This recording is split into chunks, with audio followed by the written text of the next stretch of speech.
আল্লাহ রাব্বুল আলামিন বলছেন, হে রাসূল আপনি বলুন, কুল বিফাদিলিল্লাহ, আল্লাহ রাব্বুল আলামিন তোমাদের উপর কি করেছেন? অনুগ্রহ নাজিল করেছেন, বর্ষণ করেছেন, ওয়া বিরহমাতিহি, এবং তার রহমত নাজিল করেছেন। ফাবিযালিকা ফালইফরাহু, অতএব তোমরা কি করো? এ নিয়ে আনন্দিত হও, তোমরা খুশি হও। জোরে বলি সুবহানাল্লাহ। আল্লাহ পাক অনুগ্রহ করেছেন আমাদের উপর, এক অনুগ্রহ দিয়েছেন কোরআন, আর একটা অনুগ্রহ দান করেছেন রহমত। তাফসিরে জালালাইন সহ বিরহমাতিহি, প্রায় অসংখ্য তাফসির গ্রন্থ বলছেন ওয়া হুয়া নবিয়্যু মুহাম্মাদিন সাল্লাল্লাহু আলাইহি ওয়াসাল্লাম, নবী মুহাম্মদুর রাসূলুল্লাহ সবচেয়ে বড় অনুগ্রহ এবং সবচেয়ে বড় রহমত আমাদের জন্য। জোরে বলি সুবহানাল্লাহ।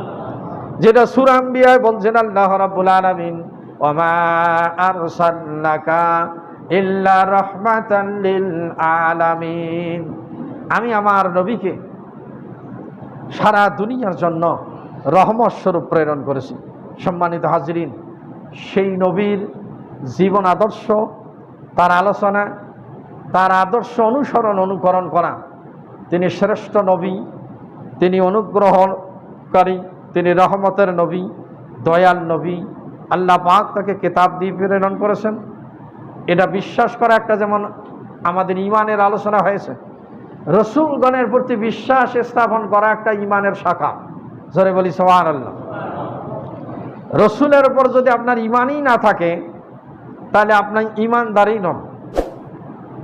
তিনি আল্লাহ প্রদত্ত ওহীপ্রাপ্ত, মাধ্যম দিয়ে জিবরাইল মারফত আল্লাহ পাক ওহী প্রেরণ করেছেন রসুলের কাছে। এভাবে তিনি রসুল প্রেরণ করেছেন, রসুলদেরকে কিতাব দিয়েছেন, কাউকে কিতাব দেননি। তেই নবী তিনি আগমন করেছেন। তার আগমনের দিন যেটা 12ই রবিউল আউয়াল, অধিকাংশ ঐতিহাসিকগণ বলছেন, ফুকাহায়ে কেরাম বলছেন, মুহাদ্দিসে কেরাম বলছেন। তিনি যেই দিন জন্মগ্রহণ করেন 570 খ্রিস্টাব্দে, যে এই সোমবারের দিন, সব ঐতিহাসিকগণ একমত। এই ফুকাহায়ে কেরাম বলছেন, হাদিসের তাওজিতে এসেছে, তিনি সুবহে সাদেকের সময় জন্মগ্রহণ করেছেন। ওই সময় রাত আল্লাহর কাছে বলছিল, প্রার্থনা করছিল, আল্লাহ তোমার আখিরি পয়গম্বর আসবে, এটা যেন আমার মাঝে আসে। দিন বলছিল, আল্লাহ তোমার নবী যদি দিনের মধ্যে জন্মগ্রহণ করে তাহলে আমি মর্যাদাবান হব। রাতও বলছিল, আল্লাহ এটা রাতের মধ্যে দিও, তাহলে আমি মর্যাদাবান হব। কিন্তু আল্লাহ পাক সুবহে সাদেকের সময় পৃথিবীতে তাকে আগমন ঘটাইছেন। জোরে বলি সুবহানাল্লাহ। তার আগমনে গোটা বিশ্ব আনন্দিত হয়েছিলেন, সারা দুনিয়া আনন্দিত হয়েছিলেন আল্লাহর নবী পৃথিবীতে আগমনের কারণে।